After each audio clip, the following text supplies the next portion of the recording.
참 하나님은 우리에게 신실하시죠? 참 신실하신 하나님이십니다. 지금 우리 찬송을 부르는 것처럼.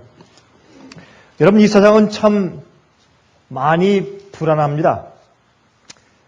제가 1년에 한 6개월 정도를 제가 여행하면서 집회를 하는 사람이기 때문에 아마 여러분들보다 이 세상에 돌아가는 형편이나 사람들의 민심을 각종 다른 나라들의 사람들의 민심을 읽는데 조금 더 아마 더 유리한 입장에 있을지 모르겠습니다. 사람들은 참 요즘에 불안합니다. 부자는 부자대로 불안하고 가난한 사람들은 없어서 불안하고 참 정말 사람들의 이 불안한 심도가 점점 높아지는 것을 제가 느끼게 됩니다. 제가 이 한국에 한 15, 16년 전에 가던 때하고 요즘에 한국에 가서 집회하면서 보면 사람들의 마음 가운데 있는 그 불안한 마음들과 그 각박한 마음들을 제가 읽을 수가 있습니다. 믿는 자들 마음 가운데 있는 그 불안한 마음의 요소와 또 믿지 않는 자들의 마음 속에 있는 불안한 요소가 참 그 눈에 아주 정확하게 보이는 것 같습니다. 또 세상 어디에 가나 사람들은 믿는 자들이나 믿지 않는 자들이나 천주교인들이나 개신교인들이나 각종 모든 기독교인들이나 아니면 다른 종교인들이나 그 마음 가운데 있는 그런 느낌들이 아주 상당히 비슷해졌다는 것을 제가 느끼게 되고 또 한결같이 쉽게 그런 말들을 합니다. 이젠 끝나야죠. 이젠 끝내야죠. 이렇게 계속해서는 안 됩니다. 사람들의 심정이 그러하고 세상 살이가 그러하고 또한 자연계의 형편이 그러하고 인구의 폭증이 그러하고 예언 성취가 그러하고 또한 기후가 그러하고 우리 인간들의 건강 문제가 그러합니다. 이젠 그만둬야죠. 여러분, 이 젊은 사람들이 자살하는 일들이 점점 증가하고 있지 않습니까? 이것은 그저 예사로운 일들이 아닌 것 같습니다. 전 지금 중국에서 돌아온 지가 며칠 안 됐기 때문에 제가 중국 얘기를 할 수밖에 없죠. 얼마 전에 여러분께서 아시다시피 할빈 쪽에 있는 한 그 공장에서 벤젠 폐수가 그만 강물에 흘러나간 것 때문에 수백만 명이 식수를 먹지 못하고 굉장히 애를 쓴 고생한 그런 경험이 있습니다. 여러분, 중국은 아직도 이런 모든 그런 미디어가 컨트롤되기 때문에 미국처럼 그렇게 크게 그렇게 발표되지는 않았지만 굉장한 그런 어려운 사태를 지났습니다. 제가 중국에서 오기 얼마 전에 바로 며칠 전에 특별히 그 조선족들이 살고 있는 그 북쪽에 있는 연변 지방 길림성, 길림 그 프로빈스죠. 그 길림성에 저기압이 갑자기 오는데 일산화탄소가 그만 밑으로 내려와서 많은 가족들이 자고 있는데 그만 들어가서 연탄가스죠. 여러분, 이 중국은 아직도 연탄과 석탄을 겨울에 많이 뺍니다. 그렇게 해서 난방을 거의 다 하고 있기 때문에 연탄가스가 아주 굉장히 심합니다. 이 중국에 여행을 하다 보면. 근데 이제 그것이 그 일산화탄소가 내려와서 많은 가정에 자고 있는 데 들어가서 사람을 죽이고 그만 큰 그런 이제 중상을 입히고 또 이제 어려움을 끼친 그런 일이 있었습니다. 근데 중국 사람들도 그래요. 목사님, 이젠 그만해야죠. 이젠 지구가 스탑할 때가 되었죠. 그렇게 말을 하는 것을 제가 이제 자주 듣습니다. 여러분, WTO는 World Trade Organization, 또 WHO, World Health Organization 둘 다 굉장한 우려를 표명합니다. 여러분께서 아시다시피 지금 WHO의 책임자는 한국 사람입니다. 이 UN에서 말이죠. 그 사람은 이제 곧 세계적인 온역이 올 것이라고 발표했습니다. 그것을 팬데믹이라고 하죠. 팬데믹. 전 세계적인 온역이 온다고 그랬습니다. 이것이 bird flu인데 이 조류 독감이 서로 이 새들에게서 전가되고 닭에서 닭으로 철새에서 철새로 전가되다가 이런 조류 독감이 사람으로 건너뛰었습니다. 이제 사람에서 사람으로 전가되는 그런 입장으로 되어가는 것을 볼 때 이것은 이제 될 가능성이 있다가 아니고 또 그렇게 될지 모른다가 아니고 반드시 오는데 언제쯤 올 것인가 라는 것이 문제인데 온 세상에 옛날 중세기에 흑사병으로 수천만 명이 죽은 것 같은 그러한 이제 팬데믹이 온 온역이 세상에 올 것이라고 그렇게 발표하는 것을 제가 들었습니다. 여러분, 죄의 잔이 차가고 사람들의 마음은 너무나 악해져만 가고, 여러분 또 한 가지 재미있는 것은 말이죠. 요즘에 이젠 냉전 시대가 지낸 다음에 소련과 공산주의가 몰락한 다음에, 여러분 지금 중국에 가시면 물론 우리가 이제 종교적인 핍박으로 고생을 하긴 하지만은, 그러나 사실 가서 보면 관광하는 사람으로서 또 비즈니스맨으로 중국에 가면 이거는 완전히 개방적이 열려 있습니다. 가면 여기 무슨 핍박이 있겠나라고 느낄 정도로 그만큼 개방되어 있습니다. 이렇게 냉전 시대가 지나갔습니다. 그런 다음에 지금 우리가 어떤 시대에 접하고 있습니까? 여러분, 우리가 공부할 때 7 나팔 가운데서 마지막 7번째 나팔이 무엇입니까? 3번째 화죠. Third War, 3번째 화입니다. 그 3번째 화 시대에 살고 있습니다. 이제는 3번째 화는, 이 첫째, 둘째 화는 전부 다 이슬람 세력을 통해서 배도한 교회를 하나님께서 채찍질 하시는 것으로 성경의 요한계시록에 예언되어 있습니다. 그것이 첫째, 둘째 화입니다. 그것이 5째, 6째, 7째 나팔 이야기입니다. 우리가 그것을 여러 번 공부했기 때문에 여러분께서 여러분 뇌리에 이것이 남아있을 것이라고 생각이 됩니다. 지금 우리가 3번째 화 시대에 살고 있습니다. 7번째 나팔 시대에 살고 있습니다. 그건 틀림이 없습니다. 세상은 오래 갈 수가 없습니다.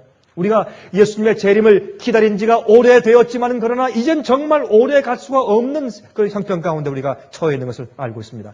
이렇게 냉전 시대가 지난 다음에 말이죠. 소련이 무너지고 공산주의 세력이 무너져서 교황권과 미국과 공산주의 이 세 슈퍼파워리 전쟁을 하다가 서로 이 헤게모니를 잡기 위해서 세상에서 씨름을 하다가, 이제는 이 교황권과 미국이 신성한 동맹을 맺은 다음에 공산주의를 몰락시켰습니다.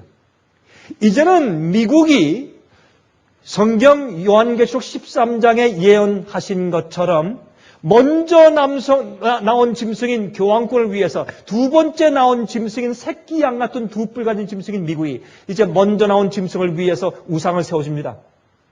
그리고 우상에 절하라고 명령하는 일이 곧 생깁니다. 이런 일이 이미 이루어지고 미국에서 개신교의 단체가 그런 일을 하고 있는 것을 보는 것입니다. 여러분, 이렇게 짐승의 표의 환란이 오기 전에 무엇을 먼저 한다고 했습니까? 제가 지난번에 여행하기 전에 한번 말씀을 드리지 않습니까? 제가 파워포인트를 통해서. 그것은 뭐냐면 옛날에 하려고 했던 것을 이제 다시 시작하는데, 그것은 사실은 굉장히 좋은 일로 기독교인들이 마땅히 해야 되는 것으로 지목되지만은, 그것은 낙태를 금지하는 법입니다.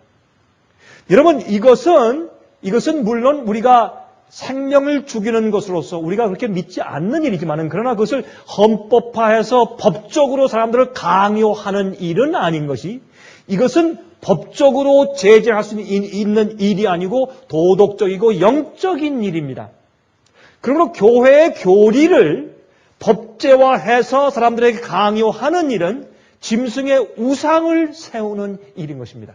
이런 일이 벌써 이렇게 시행 단계에 이루어지고, 이번에 사무엘 알리토 판사가 대법원 판사가 된 것을 비롯해서 우리는 상당히 심각한 그런 미국의 정계의 흐름이 있는 것을 우리가 잘 알고 있는 것입니다. 예언을 연구하는 사람들은 아주 눈을 떠서 굉장히 심각하게 바라보아야 할 시대에 살고 있는 것은 틀림이 없습니다.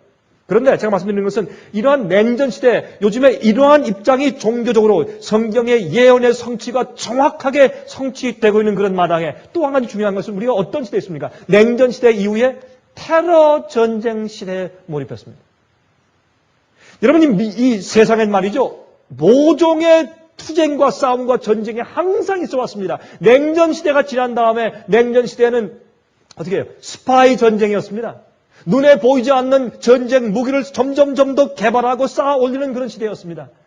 이젠 그 시대가 지난 다음에 실제적으로 테러주의자들과 싸우는 테러 전쟁 시대로 몰입했습니다. 이것은 마지막입니다. 왜요? 테러 분자들은 눈에 보이질 않습니다. 이 전쟁은 이기기가 참 어려운 전쟁입니다. 그런데 여러분, 이렇게 된 이유가 있습니다. 그 이유는 미국만이 냉전 시대가 지난 이후에 유일하게 경제적으로, 정치적으로, 군사적으로 세계에서 슈퍼파워로 남아있기 때문에, 여러분, 이 테러주의자들이 공격할 수 있는 유일한 대상이 어디입니까? 미국입니다. 그래서 미국의 군사들이 존재해 있는 나라들에 가서 폭격을 하고 미국 대사관을 폭격하고 또한 이락에서 전쟁을 하고 또한 미국에 와서 그렇게 테러를 하는 이유가 거기에 있다 그 말입니다. 미국이 요한계시록의 마지막 시대에 미국이 성경 예언의 중심이고 또한 마지막 전쟁의 중심인 것을 우리가 이렇게 알 수 있는 것입니다. 여러분, 죄가 이 세상을 6,000년간이나 지배하고 파괴시켜 왔습니다. 이제는 그 마지막 클라이막스가 된 것을 우리가 분명히 보고 있습니다. 이제는 믿는 자들이나 믿지 않는 자들이나 다 지쳤습니다. 그래서 많은 사람들이 이제는 이 세상의 역사가 중단돼야 될 때가 되었다고 그렇게 말들을 하는 것입니다. 너무 악한 세상이 되었고 힘든 세상이 되었습니다. 여러분, 이걸 이해하셔야 합니다. 하나님께서 우리 인류의 죄의 역사를 왜 이렇게 오래 이렇게 지나도록 허용하시는가? 물론 마귀가 고소한 마귀의 그 정체, 죄의 정체, 이 죄와 반역의 결과가 무엇인지를 자연히 naturally its course라고 그러죠. 자연적으로 그 가는 그 길대로 가서 그 결과가 자연적으로 드러나게 하기 위해서 주님께서 허용하시는 것입니다. 그런데 사실 두 가지 이유가 있어요. 하나님은 하늘에 있는 존재들이 이 세상에 있는 죄와 반역의 결과를 보고 나서 주님이 이제 그만하십시다. 이제 We are sick and tired of it. 그만합시다. 이제 끝냅시다. 이제 됐지 않습니까? 그렇게 하는 것이고 나중엔 이 땅에 사는 인간들이 하나님 그만합시다. 이제 그만합시다. 더 이상 죄의 결과의 그 역사를 우리가 더 이상 지켜볼 수도 없고 더 이상 경험할 수가 없습니다. 너무 힘듭니다. 주님 그만합시다. 그만합시다. 이렇게 할 때까지 주님께서 기다리시는 것입니다. 그런데 여러분 아십니까? 하늘은 벌써 모두 그렇게 했습니다. 그러나 지금 지구에서 많은 사람들이 이제는 부자도 많이 있어도 힘들어요. 없어도 힘들고 젊어도 힘들고 늙어도 힘들고 그만합시다. 이제 그만합시다. 그리스도인들만 아닙니다. 저는 여행 중에 있습니다. 저 많은 사람들이 얘기를 듣습니다. 여러분, 침례 요한은 어떻게 했습니까? 침례 요한은 그가 광야에서 30년 동안 있으면서 그가 조용히 그만 아무 일도 하지 않고 있는 것이 아니었습니다. 그는 자주 도시에 나가서 장터를 거닐고 사람들이 많이 모이는 곳을 다니면서 사람들의 얼굴을 관찰하고 그 사람들의 대화를 관찰하고 그 사람들의 마음의 움직임들을 매일 관찰했다 그랬습니다. 여러분, 세상을 관찰해 보십시오. 사람들의 이야기를 들어보십시오. 그들이 지쳐있는 상태를 보십시오. 그들의 마음이 어떻게 돌아가는지 보십시오. 세상은 지쳐 있어요. 그건 틀림없습니다. 믿는 자나 믿지 않는 자나 이젠 그만합시다. 이 세상을, 이 지구 좀 중단합시다. 그런 마음들이 얼마나 많이 표현되고 있는지 모릅니다. 이제는 드디어 죄의 장본인인 이 사탄이 완전히 없어지고 사라질 때가 되었다고 말입니다. 여러분, 예레미야 25장을 좀 보시겠어요? 예레미야 25장 32절부터 34절 보시면 다음과 같은 말씀이 기록되어 있습니다. 예레미야서 25장입니다. 32절부터 34절까지 보시면 다음과 같은 말씀이 있어요. 나 만군의 여호와가 말하노라. 보라, 재앙이 나서 나라에서 나라에 미칠 것이며 대풍이 땅 끝에서 일어날 것이라. 그날에 나 여호와에게 살육을 당한 자가 땅 이 끝에서 땅 저 끝에 미칠 것이나 그들이 슬퍼함을 받지 못하며 염습함을 잊지 못하며 매장함을 얻지 못하며 지면에서 분토가 되리라. 앞으로 엄청난 심판이 옵니다. 황폐됨이 옵니다. 재난과 재앙이 옵니다. 그래서 어떻게 하란 말입니까? 34절. 너희 목자들아 외쳐 애곡하라. 사람들에게 알리란 말입니다. 외쳐서 말하란 말입니다. 너희 양떼의 인도자들아 재에 굴라. 이는 너희 도륙을 당할 날과 흩음을 당할 기한이 찼음인즉 너희가 귀한 그릇에 떨어짐같이 될 것이라. 아무리 귀한 고려 청자라고 할지라도 떨어뜨려서 깨뜨려버리면 산상조각나면 아무것도 아닌 것입니다. 마치 그릇이 땅에 떨어져 콘크리트 바닥에 깨어지는 것처럼 세상에 깨어진단 말입니다. 제가 이번에 이제 중국에서 집회를 하는데 한 분이 이렇게 얘기했습니다. 자기가 아는 한 부자가 집회를 왔는데 그분이 이제 북경에서 이제 사업을 하는 분인데 우리 집회에 왔어요. 집회 온 분들 한 100여 명 정도 모인 분들 가운데 거의 다가 이제 교회 설교하는 지도자들이죠. 목사들이고 장로들이고 이제 지도하는 사람들인데 이제 그분들과 이제 집회를 하고 있는데 그 중에 같이 그 교회 지도자와 함께 같이 온 한 사람이 있었는데 그 사람은 비즈니스 하는 사람이에요. 근데 그 사람이 말하기를 자기가 아는 그 한 친구가 있는데 그 친구가 요새 중국에 말이죠. 중국에 이제 경제적으로 갑자기 일어나기 때문에 요새 뭐 중국에 매년 지금 성장률이 9.5% 아니에요? 매년 9.5% 성장률이니까 이건 지난 10년이면 얼마예요, 이게? 어마어마한 경제 성장을 하고 있는 것입니다, 그 나라가 지금. 근데 거기에 그래서 이 반짝 부자, 갑자기 부자 된 사람들이 많이 있어요. 그래서 한 사람은 자기 친구 가운데 부자가 있는데 그 사람은 백만장자가 아니고 억만장자입니다. 억만장자인데 미국의 달러로 100만 불짜리 그런 옛날 골동품 중국 자기가 있었대요, 자기. 그런데 일하는 사람이 그걸 조심해서 청소하고 들고 가다 그만 깨뜨려버렸어요. 이제 그래서 그 사람이 땅을 치고 울었다는 그 얘기를 저한테 얘기해 주는데 얼마나 이제 웃었는지 몰라요. 이 세상은 참 여러분 얼마나 우리에게 귀한 것이 많아요. 우리가 애지중지하는 것이 많고 우리가 아등바등 못하고 그것을 놓지 못해서 애쓰는 것들이 얼마나 많아요. 성경은 말씀하기를 이 귀한 것들이 이 그릇이 땅에 떨어져 깨어짐처럼 곧 깨어질 것이라. 이것을 어떻게 하라? 교회 지도자들은 어떻게 하라? 외치라. 또 탄식하라. 여러분 에스겔 9장에 말씀하기를 그러므로 예루살렘 안에서 행해지는 가증한 일들을 보고 울며 탄식하는 자의 이마에 뭐하라? 표하라. 인치라 했습니다.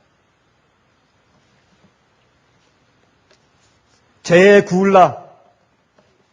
왜 재에 굽니까? 예? 나는 아무것도 아니란 말입니다. 나는 타버리면 아무것도 아니란 말입니다. 그래서 재를 머리에 얹고 재에 뒹구는 것입니다. 옛날에 유대인들이 회개하는 방법이 무엇입니까? 옷을 찢고 재를 머리에 뿌리고 무릎을 꿇는 것입니다. 이렇게 하라고 외치고 탄식하란 말입니다. 혹시 그럴 때 하나님께 은혜를 받을까 용서를 받을까 그렇게 하라고 말합니다.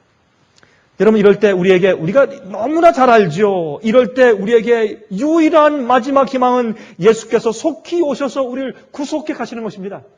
그런데 우리 죄에서 용서하시고 우리를 구속해 가시는 것뿐만 아니라 죄에서뿐만 아니라 이 지구 자체에서 우리를 구속해 가셔야 합니다. 그래서 천년기가 있어요.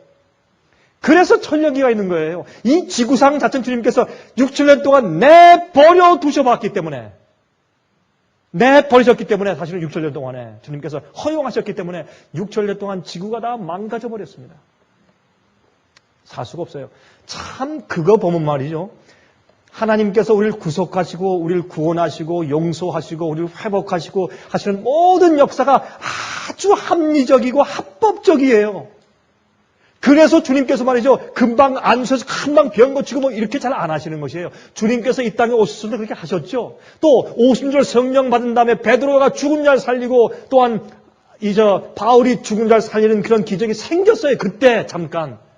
근데 그 이후에 주님께서 그런 일들을 교회를 통해서 많이 하시지 않는 이유가 있습니다. 그렇게 하신 이유는 예수님께서 하나님의 아들이고 메시아고 또 주께서 베푸신 진리와 성경 말씀이 이것이 하늘에서 온 진리인 것을 우리에게 확증하기 위해서 잠깐 보이신 것이요. 그런데 사람들이 그것을 이제 탐해서 그저 안수 기도하면 병을 낫게 하기 위해 사람들이 성령을 받으려고 애를 쓰지만 사실 그렇게 주님께서 역사하시는 것이 아닙니다. 사람은 어떻게 해요? 회개하고 자기의 생활을 바꾸고 개혁하고 자기의 음식물을 바꾸고 자기의 잘못된 죄의 습관을 회개하고 돌이키고 이러한 개혁을 통해서 회개와 부흥을 통해서 주님께서 서서히 주님께서 성령을 통해서 주의 능력을 통해서 또한 우리의 개혁과 우리의 결심과 회개를 통해서 주님께서 서서히 고쳐주시길 원하시는 것입니다. 주님께서 이렇게 합리적으로 고치세요. 한꺼번에 우리의 개혁과 회개 없이 한꺼번에 그냥 도매금으로 그냥 고쳐주는 그런 일을 별로 하시지 않는 것입니다. 그럴 때가 있어요. 꼭 필요할 때. 여러분 여기 보면 주님께서 6,000년 동안 이 땅이 황폐되었을 때 주님께서 갑자기 어떻게 해요? 지구를 다시 창조하시면 될 거 아닙니까? 한 1조 동안에 잠깐 동안에 하실 수 있습니다. 그러나 그렇게 하지 않으십니다. 하나님께서 이 우주의 모든 이 자연계의 질서대로 별들이 돌고 태양이 비추고 이 지구가 생성해 살도록 하시는 것입니다. 그래서 이 지구를 어떻게 해요? 6천년 동안 황폐된 지구를 또한 1000년 동안 묵혀서 옥토가 되게 하시는 하나님이세요. 하나님은 그렇게 일을 하세요. 아주 합리적이시고 주님께서 법대로 하시고 기다리시고 인내하시고 그렇게 하세요. 사람들은 어떻게 해요? 급해가지고 어떻게 해요? 우리의 변화와 우리의 개혁과 우리의 굴복과 우리의 회개와 우리가 죄를 굴복하고 버리는 일이 없이 하루아침에 그냥 획가닥 바뀌려고 하는 것이 인간의 급한 마음이지만 주님은 그렇게 하지 않으세요. 주님은 기다리세요. 그래서 우리는 사실은 이 죄에서 구속당하는 것뿐만 아니라 이 지구 자체에서 우리가 구속을 받아야 돼요. 그래서 하나님께서 참 이게 합리적이에요. 여러분, 그런데 성경에 있는 그 천년기를 많은 그리스도인들이 잘못 풀어서 어떻게 말합니까? 천년기는 예수께서 오시기 전에 후천년기죠. 예수께서 오신 천년기 이후에 오신다 그래서 후천년기. 그래서 예수께서 오시기 전에 복천년이 먼저 이루어진다. 이 땅에서 그 다음에 예수께서 오신다. 이것이 얼마나 잘못된 얘기예요. 천년기 동안 주님께서 이 지상을 황폐하게 놓아두고 마귀만 이 땅에 붙잡혀 있게 하신 다음에 성도들과 의인들은 하늘에 데리고 올라가서 쉬게 하시는 것입니다. 그게 안식이에요. 그게 안식 아닙니까? 하나님과 함께 퇴폐된 지구를 떠나서 하늘에서 잠깐 쉬는 것입니다. 그 다음에 주님께서 내려오셔서 1000년 동안 묵은 다음에 다시 옥토가 된 지구에 와서 그 표면을 주님께서 다시 재창조하시고 거기에 새하늘과 새 땅을 만드신 다음에 우리로 하여금 영원히 살게 하시지 않습니까? 디도서 2장 12절 13절 우리를 양육하시되 경건치 않은 것과 이 세상 정욕을 다 버리고 근신함과 의로움과 경건함으로 이 세상에 살고 복스러운 소망과 우리의 크신 하나님 구주 예수 그리스도의 영광이 나타나심을 기다리게 하셨으니 성경은 예수께서 오심을 무슨 소망이라고요? 복스러운 소망. 그냥 소망이 아니에요. 복스러운 소망. Blessed hope.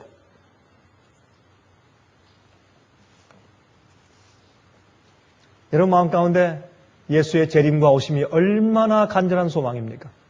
얼마나 간절히 원하세요? 의도 여러분 성경 요한계시록 22장이 끝나면서 어떻게 합니까? 성령과 신부가 오라 한다. 성령과 신부가 오라 하시기로. 오라. 목마른 자도 올 것이요 배고픈 자도 올 것이요 오라. 진리는 간절히 사모하는 자의 것이에요. 의도 목마르고 배고프고 의를 찾는 자에게 의에 줄이고 목마른 자는 배부를 것이며 의에 줄이고 복마른 자는 복이 있나니. 우리 속에 의가 없어요. 의는 하나님께로부터 와야 합니다. 목마른 자에게만 의가 옵니다. 여러분, 의는 우리가 어떻게 해요? 전 남편이 죽어야 두 번째 의의 남편과 결혼할 수 있어요. 내 육체와 계명을 행함으로 얻으려고 하는 그 의가 죽어야 돼요. 여러분, 우리가 계명을 이거 하고 저거 하고 이거 안 하고 저거 안 하고 그렇게 해서 계명의 행위로 결국엔 의롭게 된다가 아니고 의에 줄이고 머무는 자가 나는 아무리 애를 써도 내 속에 있는 죄의 본성이 나를 끌고 가서 내가 선을 행하려고 하는데 결국엔 내가 악을 행한다라는 우리의 죄의 본성을 가진 죄인들이 의를 사모하고 누가 나를 이 죄의 몸에서 나를 건질 것인가라고 호소할 때 주님께서 우리에게 의롭게 해주시고 의를 주시는 겁니다. 성령과 생명의 법이 우리를 죄와 사망의 법에서 해방시켜서 우리를 의롭게 만들어 주세요. 예수의 마음을 주시고 의롭게 하시고 의로운 삶을 살게 만들어 주시는 것입니다. 의롭게 되니까 내 마음이 의롭게 변화되고 거듭난 사람이 자연히 그 결과로 계명을 지키는 사람이 되는 것이지요. 계명을 지킴으로 우리가 결국은 의롭게 되는 것이 아니라 그래서 본 남편이 죽어야 합니다. 그래야 다른 남편의 장가가 시집가게 되는 것입니다. 이것처럼 예수님의 재림도 여러분 에스겔 36장 보시면 성령에 대해서 또 주님께서 이 지구를 회복해 주심에 대해서 어떻게 말씀하십니까? 내가 너희에게 이렇게 해줄 것으로 약속했지만은 그러나 너희가 이렇게 해달라고 나에게 간구하여야 될 것이라. 늦은 비는 기도하는 자에게 늦은 비가 임해요. 의도 간구하고 목마르고 주여 내 속에 의가 없사오니 나를 의롭게 해 주십시오 주여 하는 자가 마음 가운데 의의 경험을 하게 돼요. 예수님의 재림도 복스러운 소망으로 그냥 소망이 아니에요. 복스러운 소망이에요. 그것밖에는 우리에게 희망이 없어요. 아무리 얻고 아무리 올라가고 아무리 가져보십시오. 여러분 이젠 고만합시다. 이게 지금 세상 아닙니까? 이젠 고만합시다. 이젠 지쳤습니다. 이젠 고만합시다. 이젠 주님의 뜻대로 이루어지길 바랍니다. 복스러운 소망. 주님의 재림을 사모하고 고대하는 자들에게 주님의 재림이 그들의 것입니다. 사모하는 자, 복스러운 소망. 요한계시록 1장 3절에 말씀하기를 이 예언의 말씀을 읽는 자와 듣는 자들과 그 가운데 기록한 것을 지키는 자들이 복이 있나니 때가 가까웁니다. 요한계시록 20장 6절에 말씀하기를 이 첫째 부활에 참여하는 자들은 복이 있고 거룩하도다. 예수님의 오심에 대해서 부활에 대해서 이 세상 역사의 마지막에 대해서 계속해서 그것을 복스러운 소망이라고 성경이 표현해요. 그런 자는 복이 있다. 부활에 참여하는 자는 복이 있다. 마지막에 가서 주의 말씀을 지키는 자들이 복이 있다. 복스러운 소망. 여러분 그래서 우리가 잘 아는 말씀처럼 데살로니가 전서 4장 16절부터 18절까지 말씀하기를 주께서 호령과 천사장의 소리와 하나님의 나팔로 친히 하늘로 쫓아 강림하시리니 그리스도 안에서 죽은 자들이 먼저 일어나고. 참 제가 이 말씀을 읽을 때 제가 오늘 아침에 더 마음에 새로운 것은 뭐냐면 여러분 하틀랜드의 제물을 일하는 브라더 친, 그 사뮤엘 친 형제의 아들이 죽었어요. 12살 제가 하나 잘 알아요. 그 딸과 아들 그 둘이 남매를 키우면서 참 아주 달달한 가정인데 그 아들이 죽었어요. 그래서 어저께 장례식을 했대요. 참 제 가슴이 아파요. 제가 그 가정을 잘 알기 때문에 제가 뭐라고 위로해야 될지 모르겠어요. 12살짜리 참 똑똑한 그 아들이 그만 이 트럭을 타고 하면서 뒤에 이렇게 매달려 가다가 컵을 터는데 떨어졌어요. 떨어져서 목이 부러지고 뇌 진탕이 되었습니다. 병원에 갔더니 뇌사 상태예요. 그래서 그냥 식물 인간으로 그냥 호수를 꼽아서 두려고 하다가 그 부모님들과 그 조부님들이 와서 가만히 본 다음에 이제 희망이 없다. 주님께 맡기자. 그래서 뺐습니다. 튜브를 뺐어요. 그리고 어저께 장례식을 했대요. 여러분이시여, 그때 그 가족이 하는 얘기가 있습니다. 내 아들이 준비만 되었다면 이것이 복스러운 것이 아닙니까? 준비됐느냐 안 됐느냐가 문제지 죽는 게 무슨 문제예요? 누구는 안 죽어요? 언젠가 우리 다 죽어요. 우리 다 늙고 병들고 다 죽어요. 여러분 병자가 환자가 왜 주님을 의지하고 기도할 때 낫지 않느냐면 자기가 살려고 바둥거리는 거 안 낫는 거예요. 생명의 원천자이신 하나님을 의지하고 내가 지금 죽어도 괜찮습니다. 주님의 뜻이 이루어지기 바랍니다. 내 뜻대로 마옵시고 아버지 뜻대로 하옵소서 하면 병이 낫는 거예요. 삶의 생명의 그 생명 자체를 물고 늘어지니까 병이 안 낫죠. 생명의 근원이신 하나님께 맡기면 죽어도 좋고 병 나도 좋고 좀 안 된 것은 내 가족한테는 미안하지. 그렇죠? 아버지가 죽으면 아내한테 미안하고 자식한테 미안하죠. 근데 so what? 언젠가 우리 다 죽을 텐데. 그리스도인은 죽음을 두려워하지 말아야 합니다. 매일매일. 내가 아프든지 건강하든지 죽는 일을 두려워하지 않는 것이 그리스도인입니다.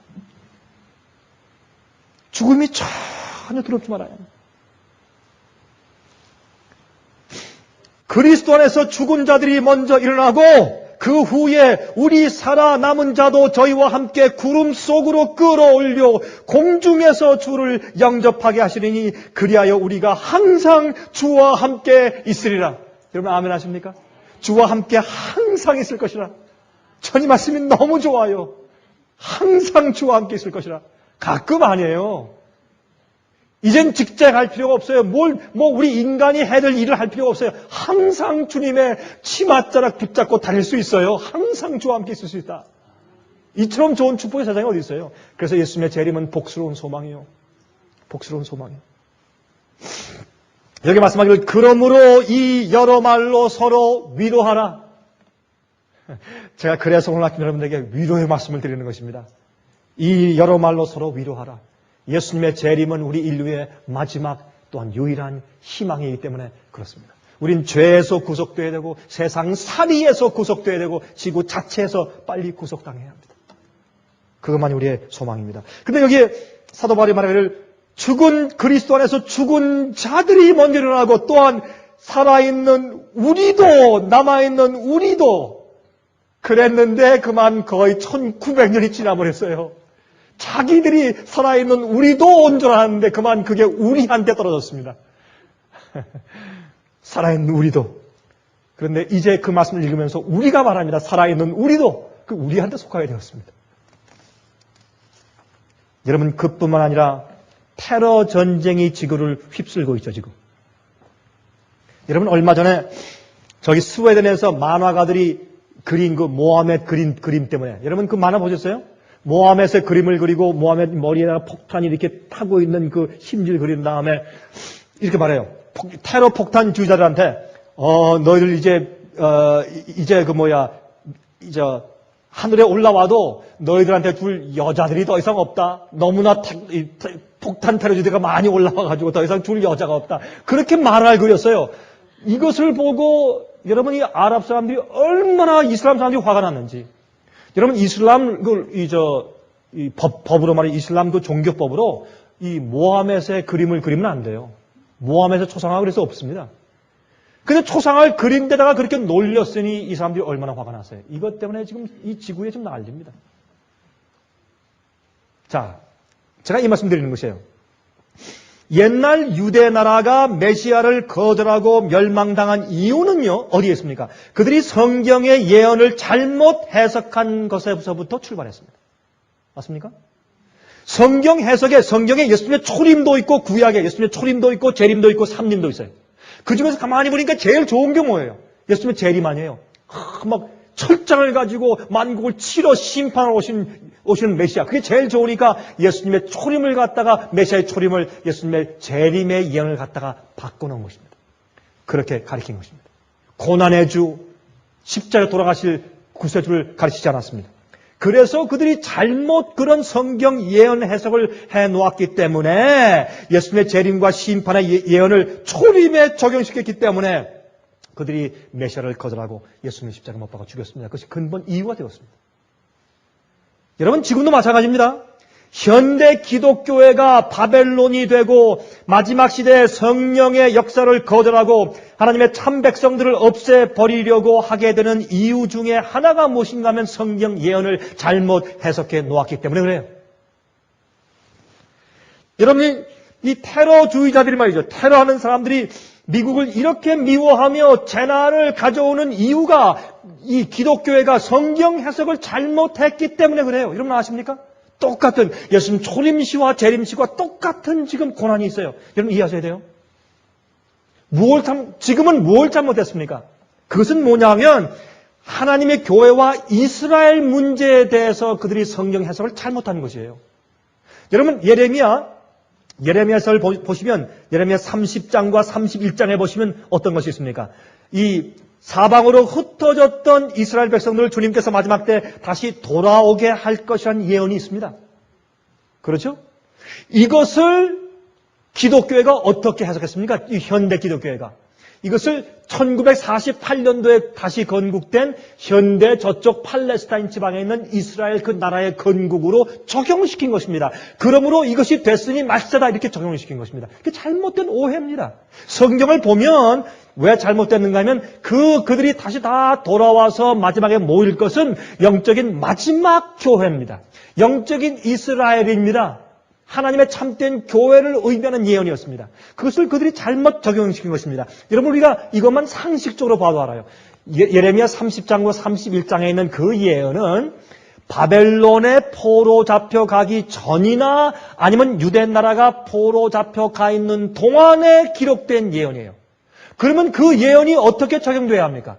그들이 70년 이후에 예레미야에서 보면 70년 이후에 그들이 어떻게 할 것이라고요? 다시 돌아올 것이라고 예언되었지 않습니까? 그러므로 하나님께서 그들을 다시 돌아오게 할 그 당시에 그들이 유대 땅으로 다시 돌아와서 성전을 재건축하러 왔지 않습니까? 그 돌아오는 일로 적용을 시켜야 되는 것입니다.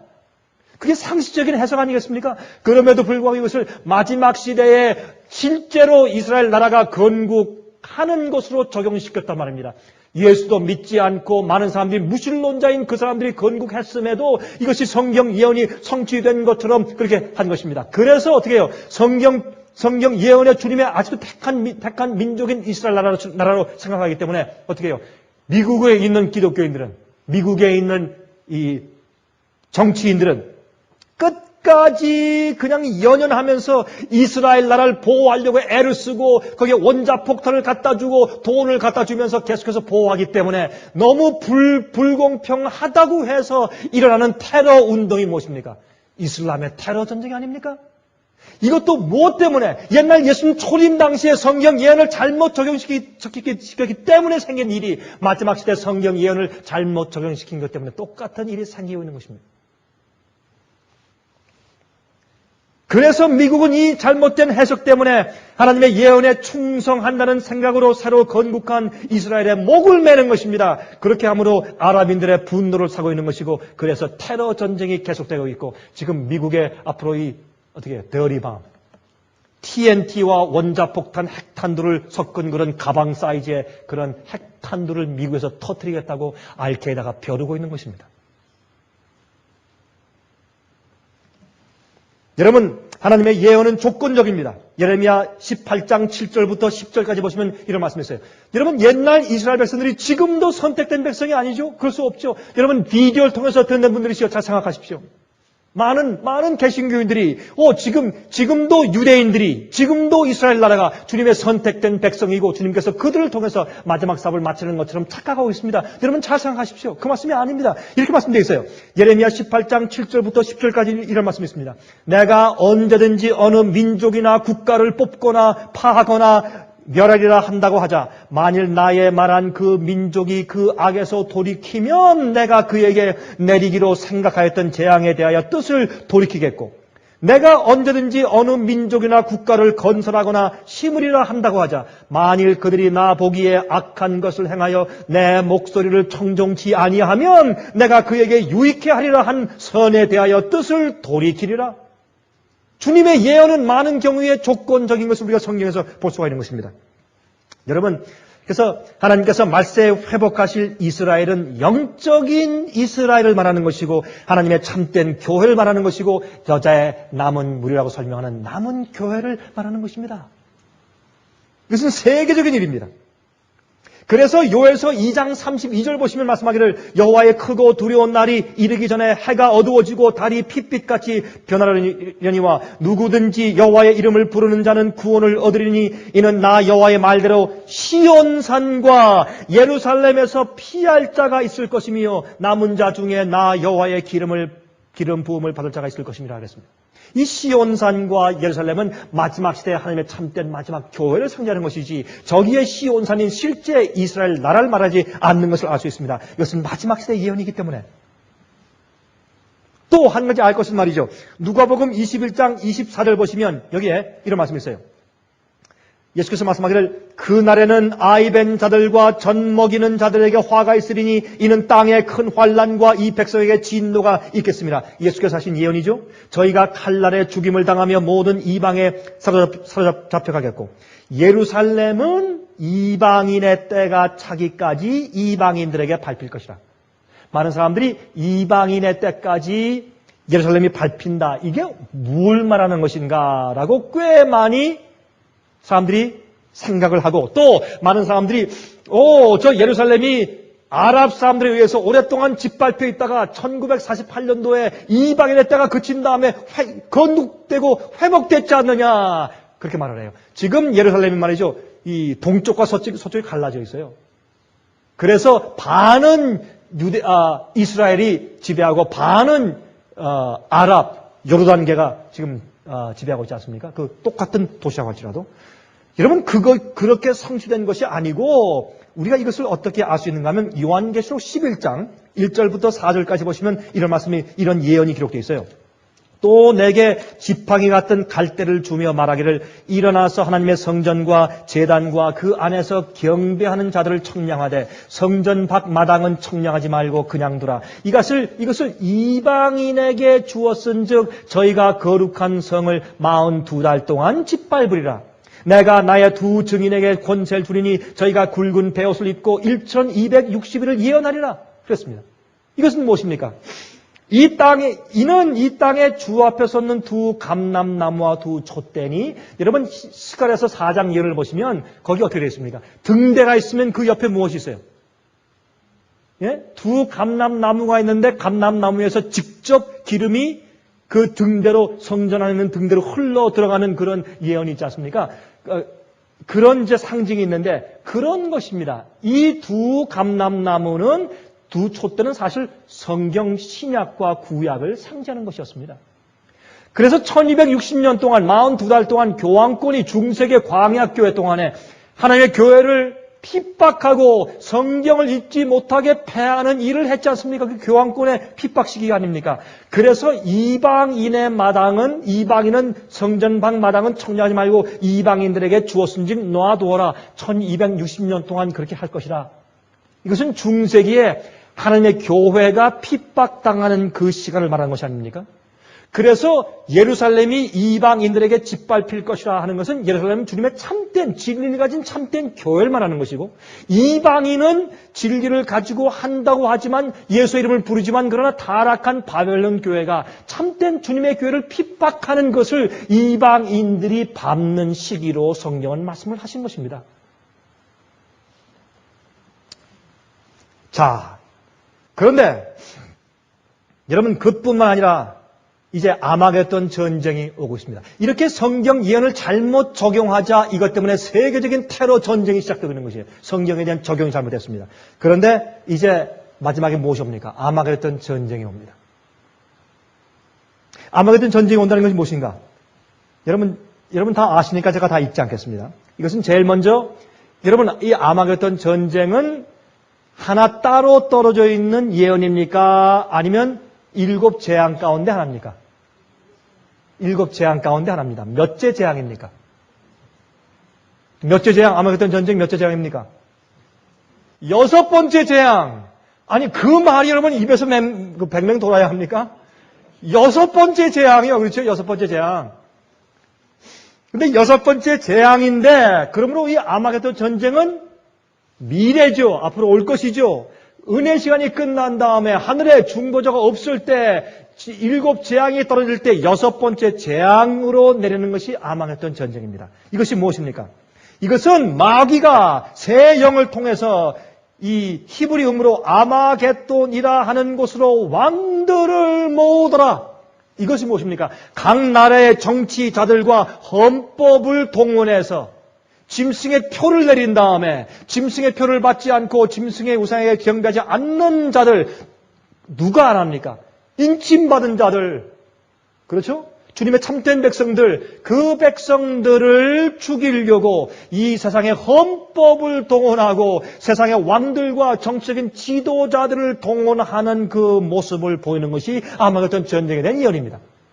지금 이미 마귀가 아마겟돈으로 사람들을 모으고 있죠. 누굴 모으고 있습니까? 자기의 부하들, 거듭나지 않은 사람들, 자기의 악령을 통해서 얼마든지 지배할 수 있는 사람들을 지금 모아오고 있단 말입니다. 그러나 아마겟돈 전쟁이 실제로 벌어져서 마지막 참된 교회를 몰살하기 위해서 달려드는 그때는 6째 재앙으로 우리에게 오게 된다고 말입니다.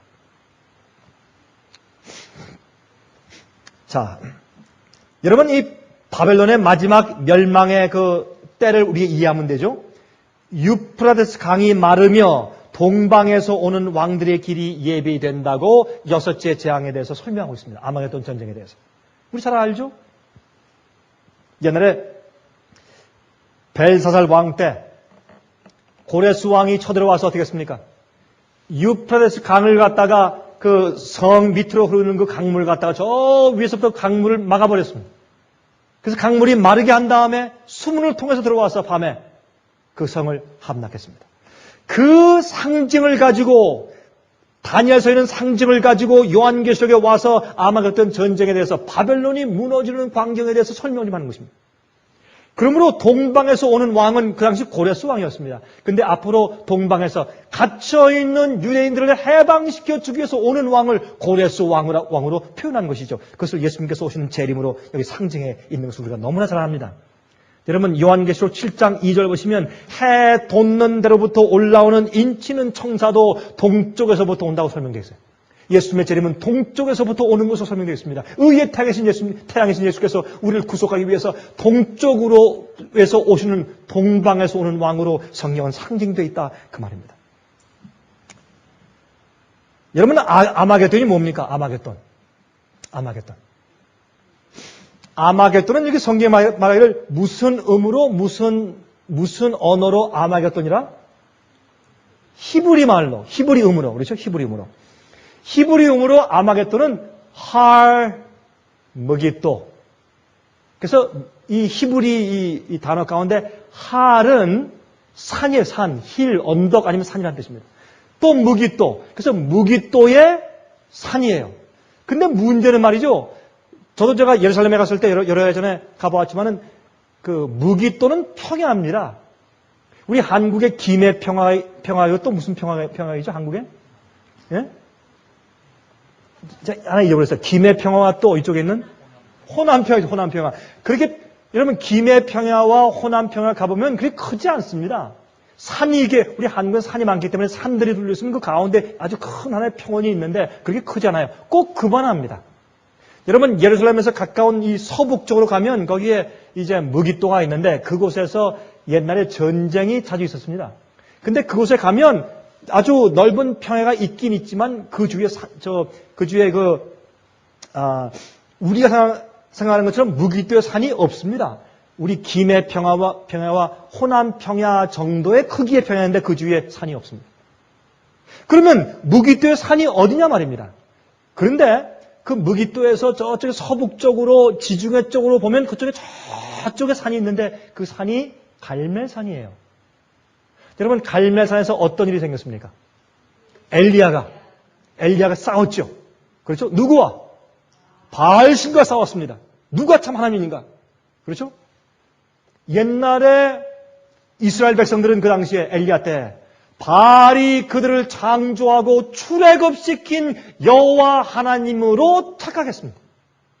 지금 많은 교회들이 성경의 말씀을 잘못 읽고 복음을 잘못 오해해서 하나님이 우리를 어떻게 의롭게 만들며 우리를 어떻게 구속하시고 진리가 어떤 것인가를 오해해서 그들이 어떻게 해요? 어떤 의미에서 그래서 바벨론 되었는데 바벨론은 실제로 무엇입니까? 그것은 바알신을 섬기는 것입니다. 성경의 하나님을 섬기는 것 같지만 그러나 잘못된 가르침을 섬기는 것입니다. 옛날 이스라엘 백성들이 옛날 바알신이 자기들을 옛날에 그 출애굽시킨 신으로 곡해했던 것처럼 그렇습니다. 그래서 그들이 엘리야가 어떻게 해요? 그들에게 도전했을 때 하자! 왕도 모이고 온 백성이 와서 그들은 자기들의 신인 바알신이 엘리야의 오류의 이단 극단의 신을 쳐서 물리치는 것을 보기 위해서 다 구경하기 위해서 몰려왔어요. 그들의 신인 바알신이 이길 줄로 알았습니다. 똑같은 형편이 지금 반복되지 않습니까? 구약시대에 있는 실제 사건들이 상징으로 마지막 시대 영적으로 다시 반복되는 것을 우리가 예언해서 보지 않습니까? 그래서 지금 선과 악의 전쟁과 진리와 오류의 사이의 전쟁이 앞으로 있을 것이고 참된 느니비 성령의 역사가 마지막에 큰 바벨론의 세력에서 하나님 백성들이 나오라고 외치는 그런 일을 앞으로 하게 될 것이라고 말입니다. 그런데 이 아마겟돈 전쟁에서 또 하나의 해석이 가능해요. 이것이 하나의 아마겟돈 전쟁에 대한 해석이고 그래서 이 아마겟돈이라고 하는 이 갈멜사와 같은 오류와 진리가 접전에서 마지막 싸움하는 곳으로 어떻게 해요? 자기 부하를 갖다가 마귀가 불러 모아들이는 그런 것으로 해석할 수 있고 두 번째입니다. 또 다른 해석이 가능해요. 또 다른 해석은 무엇이냐면 여러분 이 무기또 단어의 어원은 그러니까 할 무기또가 아마겟돈인데 거기에서 산이란 말을 빼버리고 뒤에 나오는 무기또란 그 단어만 빼면 그 무기또라는 단어의 어원은 모헤드인데 모헤드란 그 원래 히브리 말의 단어의 뜻은 assembly, 회중, 사람들이 모인 집회, 그런 뜻입니다. 근데 이 모헤드란 이런 아마겟돈에 쓰이는 모헤드란 요 단어가, 요 어원이 구약 성경에 쓰인 적이 꼭 한 번 있어요. 그것을 가서 읽어보고 우리가 아마겟돈 전쟁에 적용을 시키면 아주 흥미있는 그런 결과가 나옵니다. 우리 가서 보십시다. 이사야 14장. 이사야 14장을 좀 펴서 읽어보도록 하십니다. 이사야 14장 12절부터 14절까지 제가 읽습니다. 이사야 14장 12절부터 14절까지입니다. 너 아침의 아들 계명성이여 어찌 그리 하늘에서 떨어졌느냐. 여기 아침의 아들 계명성이여, 이 계명성이라고 할 때 이 말이 히브리 말로 무엇입니까? 루스벨입니다. 루스벨. 마귀의 원래 이름이죠. 어찌 그리 하늘에서 떨어졌으며 너 열국을 엎은 자여 어찌 그리 땅에 찍혔는고. 내가 내 마음에 이르기를 내가 하늘에 올라 하나님의 뭇별 위에 나의 보좌를 높이리라. 내가 북극 무슨 산 위에? 집회산 위에. 이게 할모헤드예요. 이게 다시 말해서 아마겟돈이라고 번역할 수도 있단 말입니다. 할모헤드. 무깃도의 산, 아니 집회의 산, 회중의 산 위에 좌정하리라. 가장 높은 구름에 올라 지극히 높은 자와 비기리라 하더라. 마귀는 하늘에서 하나님과 싸워서 하늘의 회중의 천사들의 회중의 그 산 위에 자기가 뭇별 위에 올라 앉으려고 전쟁을 했습니다. 자기의 부하들을 모았습니다. 어떻게? 거짓말로 모았습니다. 천사의 3분의 1을 모았습니다. 그때 하늘에서 졌습니다. 패배해서 쫓겨났습니다. 지금 이 땅에서 무슨 일을 하고 있습니까? 이제 그래서 마귀는 하늘의 할모헤드에서 자기가 자기의 북극 산 위에서 자기의 보좌를 높이려고 했던 그 반역 운동에서 실패해서 그가 쫓겨났어요. 이젠 이 지구상 위에서 그 일을 하고 있는 것입니다. 여러분 히브리 12장을 보면 우리가 앞으로 나아갈 산은 그저 불타는 시온산이 아니고 불타는 이 십계명 받은 시레산이 아니고 우리가 앞으로 나갈 것은 어디라고요? 하늘의 시온산이라. 거긴 하늘의 장자들이 있고 천사들이 있고 의인들의 영들이 있고 그런 말씀을 쭉 하고 있어요. 그래서 그것은 무엇을 말하는가? 여러분 하늘에 있는 하늘의 집회산이 사실 영적으로 이 땅에 있는 하나님의 교회입니다. 하늘에 하나님의 보좌가 있는데 여러분 이 땅에 성소가 있잖아요. 하늘의 성소를 보고 계시를 받고 그것을 따라서 모형으로 이 땅에 있는 성소를 지었지 않습니까? 마찬가지입니다. 하나님께서 좌정하시고 지배하시는 하늘에 있는 하늘의 교회를 본받아서 이 땅에 세우신 것이 이 땅에 있는 하나님의 진리 교회가 아닙니까? 그래서 그 진리 교회 회중의 산 위에 하나님의 참된 교회에 와서 그 사람들을 멸절해 죽이고 없애기 위해서 뭘 합니까? 법적으로 왕들을 모아서 자기 부하들을 모아서 아마겟돈으로 하나님의 마지막 교회 참교회를 없애기 위해서 모아오는 그런 모습이 바로 여기입니다. 여러분 그래서 사실은 마지막 시대 말이죠. 여러분 예수님께서 재림에서 오시는 것이 예수께서 오실 때 그냥 딱 오시는 거. 영광의 구름을 타고 점점 가까우면서 점점 영광의 구름이 커지고 주님의 모습이 보이고 이것만 말하는 것이 아니라 예수님의 재림의 시작은 언제부터? 우리가 인침받는 때부터. 우리를 인치시고 악에서부터 폭동에서 보호하시는 때부터 예수의 재림이 시작돼요. 왜 예수 재림은 무엇으로 임합니까? 우리를 구속하시기 위해서. 어디에서? 우리를 죄에서 구속하시고 위험에서 구속하시고 폭도에서 구속하시고 원수에서 구속하시고 공해에서 구속하시고 지진에서 구속하시고 지구의 퇴폐하면서 구속하시기 위해서 예수께서 이 땅에 오셔야 합니다. 그게 우리의 유일한 소망입니다. 오셔야 합니다. 그래서 여러분 다니엘서 11장 44절과 45절 보시면 거기 말씀하기를 그러나 동북에서부터 소문이 이르러 그로 번민케 하므로 그가 분노하여 나가서 많은 무리를 다 도륙하며 진멸코자 할 것이요 그가 장막 궁전을 바다와 영화롭고 거룩한 산사에 베풀 것이나 그의 끝이 이르니 도와줄 자가 없으리라. 왜 끝이 이르니까? 예수께서 이 땅에 재림하시고 오심으로 끝이 이르는 것입니다.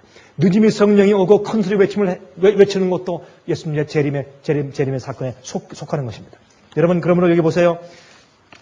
유다서 14절 15절 보시면 예수님의 재림 사건과 예수님의 삼림 사건의 심판이 여기 다 예언되어 있어요. 유다서 14절 15절 보시면 아담의 7세 손 에녹이 사람들에게 대하여도 예언하여 이르라 보라 주께서 그 수만의 거룩한 자와 함께 임하셨나니 이는 무사람을 심판하사 모든 경건치 않은 자의 경건치 않게 행한 모든 경건치 않은 일과 또 경건치 않은 죄인의 주께 거스려 한 모든 강팍한 말을 인하여 저희를 정죄하려 하십니다. 예수께서 오시는데 누구와 함께 오세요? 거룩한 자들과 함께 오세요. 물론 예수께서 재림하실 때 거룩한 자인 천사들과 함께 오시죠. 그러나 세 번째 오실 때는 세 번째 예수께서 새 예루살렘 성전과 함께 땅에 내려오실 때는 누구를 부활시킵니까 그때? 둘째 부활 누굽니까? 악인들을 부활시킵니다. 악인들을 심판하기 위해서 예수께서 오십니다. 여러분 제가 이 말씀을 드리는 이유의 결론이 여기 있습니다. 여러분 제가 다니면서 보니까 세상이 어렵습니다. 이런 일이 이제 조금만 있으면 굉장히 가속도가 붙습니다. 갑자기 하루아침에 세상에 소용들이 칩니다. 여러분이 주님을 신뢰하고 우리 마음 가운데 예수께서 오시는 재림의 일련의 사건 이외에는 우리 마음 가운데 소망이 전혀 끊어져 버리는 깜깜한 시대가 곧 옵니다. 지금부터 예수님의 재림을 기다리십시오. 재림을 기다리십시오. 그것을 여러분 생에 가장 유일한 소망으로 삼으십시오. 지금부터 연습하십시오.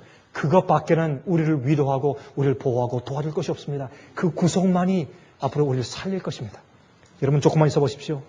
이 세상에 어떤 것도 여러분이 붙잡을 것이 없습니다. 갑자기 세상이 뒤집혀 버립니다. 하루아침에 핍박이 오고 하루아침에 못 살게 되어버립니다. 그때 지금부터 예수님의 재림과 그 소망에 그의 생명과 목숨을 건 그리스도인들만 성령을 받고 그때 살아남을 수가 있습니다. 예수님의 재림의 소망을 마음 가운데 이제부터 정말 목마른 사슴처럼 매일매일 간절히 바라게 되시기를 간절하게 바랍니다. 은혜 많이 받으셨습니까? 지금까지 들으신 이 생애빛 예배 설교는 간절한 마음으로 진리를 찾는 분들과 정직한 양심으로 말씀을 받아들이고 언제나 진실이 무엇인지를 생각하는 그리스도인들을 위한 말씀입니다.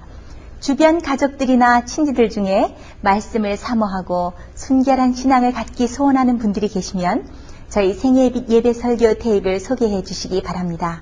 매주 원하시는 분들의 가정으로 직접 배달되는 생애빛 예배 설교는 개인의 신앙 부흥이나 소규모 그룹 예배를 위하여 비디오와 오디오 카세트 테이프, DVD, CD로 제작되었습니다.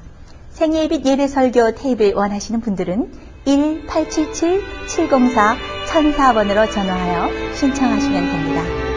그럼 다음 시간까지 안녕히 계십시오.